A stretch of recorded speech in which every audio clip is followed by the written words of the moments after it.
नमस्कार दोस्तों, हमारे YouTube channel the real story में आपका स्वागत है। आज हम बात करेंगे महर्षि दयानंद सरस्वती के जीवन परिचय के बारे में। भारतीय समाज संस्कृति के उद्गारक और आर्य समाज के संस्थापक स्वामी दयानंद सरस्वती एक महान देशभक्त और भारत माता के सच्चे सपूत हैं, जिन्होंने भारत के राजनीतिक दर्शन और संस्कृति के विकास के लिए अथक प्रयास किया। स्वामी दयानंद अपना सर्वस्व जीवन राष्ट्रहित के उत्थान, समाज में प्रचलित अंधविश्वासों और कुरीतियों को दूर करने के लिए समर्पित कर दिया। इन्होंने अपनी ओजस्वी विचार से समाज में नव चेतना का संचार जागृत किया। महर्षि दयानंद जी का प्रारंभिक जीवन कुछ इस प्रकार है। महर्षि दयानंद का जन्म 12 फरवरी 1824 को गुजरात के टंकारा में ब्राह्मण परिवार में हुआ था। उनका जन्म नाम मूल शंकर तिवारी था। इनके पिता का नाम अंबा शंकर तिवारी था। वे एक टैक्स कलेक्टर थे। उनकी माता का नाम अमृत भाई था। वे एक गृहिणी और धार्मिक महिला थी। इनका परिवार आर्थिक रूप से संपन्न था। बचपन से ही स्वामी दयानंद कुशाग्र बुद्धि के धनी थे। घर में धार्मिक वातावरण और माता के संस्कारों का बालक दयानंद पर बहुत ही गहरा प्रभाव पड़ा।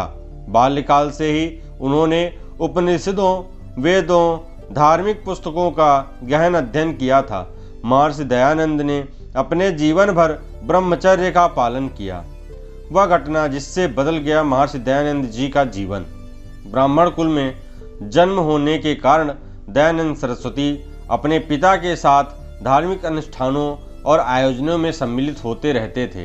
एक बार अपने पिताजी के साथ महर्षि दयानंद सरस्वती शिवरात्रि के अनुष्ठान में गए थे, जहां उन्होंने अपने पिताजी के अनुसार विधिवत पूजन करना, उपवास रखना और रात भर जागरण करना था। रात्रि के समय जागरण के दौरान जब वे आसन लगाकर बैठे थे तो उन्होंने देखा कि मूषकों का एक समूह भगवान शिव की मूर्ति को चारों ओर से घेरे हुए है और थाली में रखे प्रसाद को खा रहे हैं।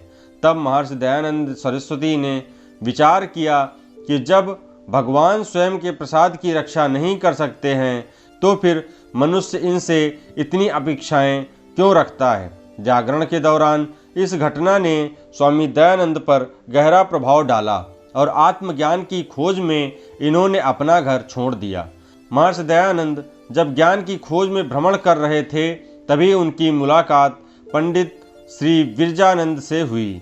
महर्षि दयानंद ने इन्हीं से योग विद्या एवं शास्त्र ज्ञान की शिक्षा प्राप्त की और श्री विरजानंद ने महर्षि दयानंद से गुरु दक्षिणा के रूप में समाज में व्याप्त कुरीति, अन्याय और अत्याचार के विरुद्ध कार्य करने को कहा।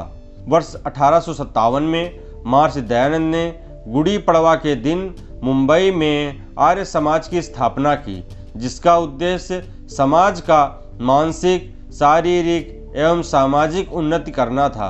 स्वामी दयानंद के अनुसार आर्य समाज का मुख्य धर्म मानव धर्म ही था। स्वामी जी के इस फैसले का देश के कई बड़े विद्वानों, पंडितों ने विरोध किया, परंतु स्वामी दयानंद के प्रामाणिक और तार्किक ज्ञान ने सभी को गलत साबित कर दिया। समाज कल्याण की भावना से ओतप्रोत महर्षि दयानंद में अंग्रेजी हुकूमत के खिलाफ बहुत ही आक्रोश था। उस समय के बहुत से क्रांतिकारी तात्या टोपे, नाना साहब पेशवा, हाजी मुल्ला खां, बाला साहब आदि स्वामी दयानंद से प्रभावित थे। स्वामी दयानंद ने समाज को एकजुट करने का कार्य किया, जिसके लिए इन्हें समाज में कई स्थान पर अपमानित होना पड़ा। महर्षि दयानंद सभी धर्म में व्याप्त कुरीतियों के पुरजोर विरोधक थे। वे क्रांतिकारी जिन पर महर्षि दयानंद का गहरा प्रभाव पड़ा वे विनायक दामोदर सावरकर, लाला हरदयाल, मदन लाल धींगरा, राम प्रसाद बिस्मिल, महादेव गोविंद, महात्मा हंसराज, लाला लाजपत राय आदि लोग शामिल हैं। साथ ही उन्होंने बाल विवाह, सती प्रथा, वर्णभेद आदि समस्याओं को लेकर समाज को जागरूक किया। इन समस्याओं के समाधान का मार्ग बतलाया। महर्षि दयानंद ने नारी शिक्षा, नारी समानता और विधवा पुनर्विवाह अपने विचारों से समाज को सहमत किया। महर्षि दयानंद सरस्वती के नाम से शिक्षण संस्थान, रोहतक में महर्षि दयानंद विश्वविद्यालय, अजमेर में महर्षि दयानंद सरस्वती विश्वविद्यालय, जालंधर डीएवी विश्वविद्यालय, डीएवी कॉलेज प्रबंध समिति के अंतर्गत 800 से अधिक स्कूलों का संचालन। महर्षि दयानंद की पुस्तकें और साहित्य: सत्यार्थ प्रकाश, ऋग्वेदादि भाष्य भूमिका, ऋग्वेद भाष्य, यजुर्वेद भाष्य, चतुर्वेद विषय सूची, संस्कार विधि, पंच महायज्ञ विधि, आर्याभिविनय, गोकर्णानिधि, आर्योद्देश्य रत्नमाला, भ्रांति निवारण, अष्टाध्यायी भाष्य, वेदांग प्रकाश, संस्कृत वाक्य प्रबोध, व्यवहारानुभाव। अंग्रेजी हुकूमतों के विरुद्ध स्वामी दयानंद द्वारा किए गए कार्य से अंग्रेज डर गए थे, जिसके कारण स्वामी दयानंद सरस्वती की हत्या के प्रयास किए जाने लगे। कई बार जहर देने का प्रयास किया गया। वर्ष 1883 में जोधपुर के महाराज द्वारा भोजन का निमंत्रण दिया गया था। राजा द्वारा महर्षि दयानंद सरस्वती का आदरपूर्वक सत्कार किया गया।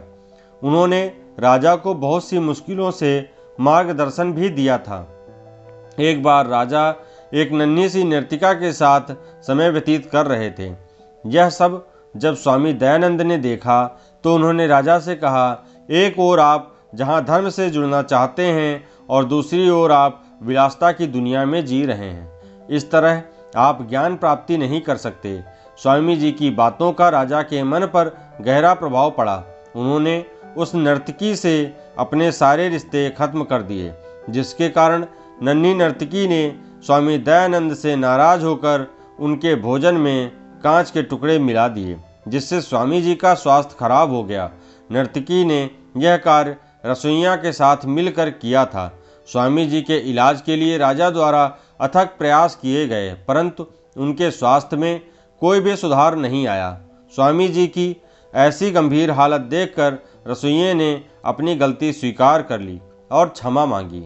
स्वामी दयानंद ने उस रसोइये को क्षमा कर दिया, जिसके बाद स्वामी जी को उपचार के लिए अजमेर ले जाया गया।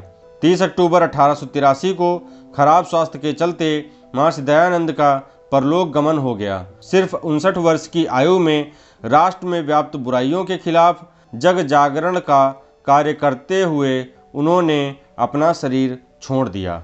दोस्तों, अगर यह वीडियो आपको पसंद आया है तो इसे लाइक और शेयर करना ना भूलें और हमारे YouTube channel the real story को सब्सक्राइब करें। धन्यवाद।